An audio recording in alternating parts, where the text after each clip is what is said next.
Hello नमस्ते साथीहरु, स्वागत छ तपाईहरुलाई हाम्रो YouTube channel Nepal engineers Lok Sabha सोलुसनमा। आजको भिडियोमा तपाईहरुको लागि डिफरेन्स लेख्ने एउटा राम्रो सर्ट एन्ड स्वीट डिफरेन्स कसरी लेख्न सक्नुहुन्छ यसको एउटा चाहिँ भिडियो लिएर उपस्थित भएको छु र यो एउटा इम्पोर्टेन्ट क्वेशन पनि रहेको छ। How is flexible pavement different from rigid pavement, अथवा difference between flexible pavement and rigid pavement. यो चाहिँ एउटा इम्पोर्टेन्ट क्वेशन हो, जुनसुकै इक्जाम भए पनि यो हाइवे इन्जिनियरिङबाट चाहिँ पेभमेन्ट च्याप्टरबाट चाहिँ यो एउटा इम्पोर्टेन्ट क्वेशन नै रहेको छ।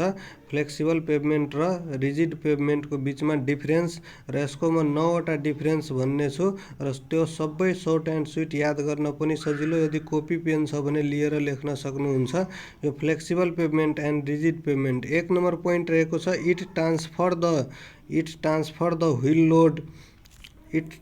The wheel load to subgrade by grain to grain मेकानिजमबाट ट्रान्सफर हुन्छ। जस्तो कि पहिला सबग्रेड, त्यसपछि सब बेस, त्यसपछि बेस, त्यसपछि सर्फेस कोर्स, त्यो अनुसारले ग्रेन टु ग्रेन मेकानिजमबाट चाहिँ व्हील लोड ट्रान्सफर हुन्छ। तर रिजिड पेभमेन्टमा के हुन्छ? It transfer the wheel load to subgrade by slab action. Slab हुन्छ रिजिड पेभमेन्टमा, ढलान डाइरेक्टै हुन्छ, ढलानबाट डाइरेक्टै सबग्रेडमा चाहिँ लोड ट्रान्सफर हुन्छ। अब 2 नम्बर पोइन्टमा जाउँ। 2 नम्बरमा के छ? द इनिसियल कन्स्ट्रक्सन कोस्ट लो हुन्छ। यो सबैले थाहा छ, त्यही भएर चाहिँ ठुला एनएच भए पनि हामी के हेर्छौँ त त्यहाँ चाहिँ फ्लेक्सिबल पेभमेन्ट हुन्छ। तर गाउँघरको गोरेटो बाटो चाहिँ हरेक साल नबनाउनु परोस्, त्यही भएर बजेट पनि आएकै हुन्छ, त्यही भएर रिजिड पेभमेन्ट गर्छौँ। तर ठुलो धेरै किलोमिटरको हुन्छ भने त्यसमा फ्लेक्सिबलै पेभमेन्ट हेर्छौँ। त्यही भएर, किनकि द इनिसियल कोस्ट जुन हुन्छ फ्लेक्सिबल पेभमेन्टमा कम लागत हुन्छ, किनकि त्यसमा बिटुमिनले हुन्छ र यसमा चाहिँ डाइरेक्टली रिजिड पेभमेन्टमा सिमेन्ट कङ्क्रिटबाट हुन्छ। अब 2 नम्बरमा यता रिजिड पेभमेन्टमा its initial cost is high हुन्छ। यसको इनिसियल कोस्ट हाई हुन्छ र त्यति एफोर्ड गर्न सकिँदैन धेरै किलोमिटर भएपछि। र 3 नम्बरमा के छ? It does not required joint. यसरी चाहिँ सर्ट पोइन्ट लेख्ने डाइरेक्टली इक्जामिनरको आँखामा जान्छ। इट रिक्वायर्ड जोइन्ट्स, यसमा चाहिँ जोइन्ट्स चाहिन्छ, नत्र भूकम्प आउँदा एकैचोटि पुरै ढलान जहाँसम्म हुन्छ त्यहाँसम्म क्र्याक जाने चान्सेस हुन्छ। अब 4 नम्बर डिफरेन्समा के छ? ड्युरेबिलिटी यसको चाहिँ लो हुन्छ, धेरै दिनसम्म चल्दैन। यसको चाहिँ 15 वर्ष लगभग हुन्छ, 15 वर्षसम्म। यसको चाहिँ 40 वर्षसम्म हुन्छ, त्यही भएर ड्युरेबिलिटी इज हाई। यसको चाहिँ ड्युरेबिलिटी हाई हुन्छ। यसको 10 देखि 15 वर्ष छ भने यसको चाहिँ 20 देखि 30 वर्ष, तर 40 वर्षसम्म लगभग हुन्छ नेपालको केसमा। It does not distribute load uniformly. यसले चाहिँ युनिफर्मली लोड डिस्ट्रिब्युट गर्दैन। So a good subgrade is required. यसको लागि गुड सबग्रेड चाहिन्छ। It distribute wheel load uniformly, यसले चाहिँ डिस्ट्रिब्युट गर्छ। So there is no need for a good सबग्रेडको चाहिँ रिक्वायरमेन्ट पर्दैन। अब 6 मा के छ? There is no effect of temperature variation on the stress variation. Stress भेरिएसनमा चाहिँ कुनै पनि there is no effect on temperature. टेम्परेचरको कुनै इफेक्ट छैन स्ट्रेस भेरिएसनमा यो फ्लेक्सिबल पेभमेन्टको केसमा। तर रिजिड पेभमेन्टको केसमा temperature variation effects the stress variation हुन्छ। त 6 वटा पोइन्ट यतिकै भइसक्यो। अब 7 नम्बरमा के छ? The life span of flexible pavement लेख्न सक्नुहुन्छ एप्रोक्सिमेटली 10 देखि 15 वर्ष। कतै लेखेको छ 10 देखि 20 वर्ष। The maximum life span of rigid pavement is approximately 20 देखि कतै 30 लेखेको छ त कतै 40 वर्ष लेखेको छ। अब क्वेसन नम्बर 8 मा छ रिपेयर वर्क इज सिम्पल छ। यसको फ्लेक्सिबल पेभमेन्टको रिपेयर्स वर्क सिम्पल छ र रिजिड पेभमेन्टको रिपेयर वर्क अलिक कम्प्लेक्स छ, महँगो पनि छ। अब क्वेसन नम्बर, अब यसकै चाहिँ पोइन्ट नम्बर कति आइसक्यो? हामी त 9 नम्बर पोइन्ट आइसक्यो। The maintenance cost is high, the maintenance cost is low. यो पनि लेख्न सक्नुहुन्छ। It does not require curing. Curing यसलाई पर्दैन, तर यसमा चाहिँ क्युरिङ चाहिन्छ।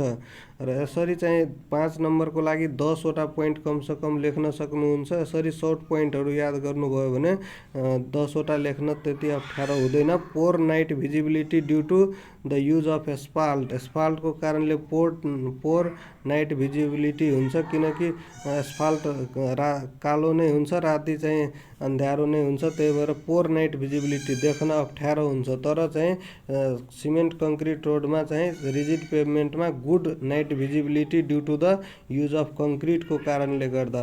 अब क्वेसन नम्बर होइन, पोइन्ट नम्बर 12मा हेरौँ।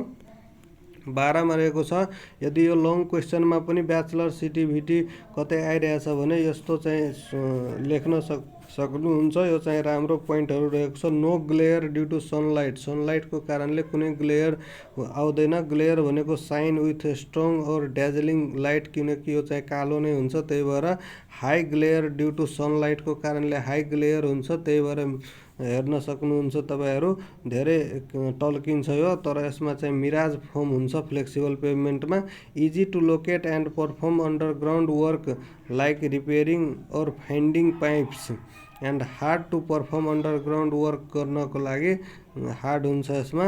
र इट्स थिकनेस इज मोर, यसको थिकनेस मोर हुन्छ, किनकि यसमा के हुन्छ त, यसमा सब ग्रेड, सब बेस, त्यसपछि बेस, त्यसपछि surface coats. It's thickness is less, यसको चाहिँ लेस हुन्छ, किनकि कङ्क्रिट चाहिँ महँगो पनि हुन्छ, त्यही भएर। अब पोइन्ट नम्बर 15मा the bearing capacity of the subgrade influences design, bearing capacity of the subgrade design influences design. The bearing capacity of the subgrade does not influence its design. अब 16 नम्बरमा छ, aggregate and bitumen are used as the key मेटेरियलको रूपमा aggregate र bitumen चाहिन्छ flexible पेभमेन्टमा भने cement कङ्क्रिटमा concrete and steel are used as a key material. Concrete भनेको त्यसमा सिमेन्ट, स्यान्ड, एग्रिगेट सबै आइसक्यो, र एन्ड स्टिल पनि चाहिन्छ आरसिसी रोडमा। अब 17 नम्बर पोइन्टमा छ, stability depend upon the interlocking of aggregate, कसरी इन्टरलक भएको छ एग्रिगेट त्यसमा डिपेन्ड गर्छ स्टेबिलिटी। पार्टिकल फ्रिक्सनमा एन्ड कोहेसनमा डिपेन्ड गर्छ भने स्टेबिलिटी डिपेन्ड अन यो रिजिड पेभमेन्टमा चाहिँ stability depend upon joints between the slab of concrete, slab of कङ्क्रिटको जोइन्टमा चाहिँ डिपेन्ड गर्छ। अब चाहिँ पोइन्ट नम्बर 18मा रहेको छ, it is capable of resisting settlement to some extent. अब यतापट्टि रिजिड पेभमेन्टमा द सेटलमेन्ट इज पर्मानेन्ट, यसमा पर्मानेन्ट सेटलमेन्ट हुन्छ। It is not capable of resisting settlement resist गर्ने क्यापेसिटी हुँदैन रिजिड पेभमेन्टमा। अब 19 नम्बर पोइन्टमा, it is susceptible to heat, oil, greases and chemical and it is highly resistive to heat, oil, grease and chemical. अब 20 number पोइन्टमा, rolling compacting of the surface is needed, यसमा चाहिँ rolling चाहिन्छ, तर यसमा चाहिँ rolling of the surface is note needed, यसमा चाहिँ चाहिँदैन, तर भाइब्रेटर लगाउनु पर्छ। इट हेज अ ल फ्लेक्सरल स्ट्रेन्थ चाहिँ ल हुन्छ यसमा, र यसको चाहिँ it has a high flexural strength. अब पोइन्ट नम्बर 22मा के छ, पोइन्ट नम्बर 22मा रहेको छ, the force of friction is lace, force of friction यसमा चाहिँ लेस हुन्छ भने the force of friction is high in cement concrete अथवा rigid pavement. It is more comfortable for ट्राभलको लागि मोर कम्फर्ट छ भने it is less comfort for travel. त्यसरी 23वटा पोइन्ट यदि पढ्नुभयो भने पक्कै पनि 10वटा पोइन्ट तपाईँहरू लेख्न सक्नुहुन्छ। र यस्तै भिडियो हेर्नको लागि मेरो च्यानललाई पनि सब्सक्राइब गर्नुहोला, र नयाँ एउटा प्लेलिस्ट बनिसकेको छ, त्यसमा अब म सबै सब्जेक्टिभ इम्पोर्टेन्ट मात्रै खोजी तपाईँहरूलाई त्यसमा अपलोड गरिदिन्छु। त्यही भएर भिडियोलाई लाइक गर्नुहोला र च्यानललाई सब्सक्राइब गर्नुहोला, र साथीहरूसँग पनि सेयर गर्न सक्नुहुन्छ। धन्यवाद।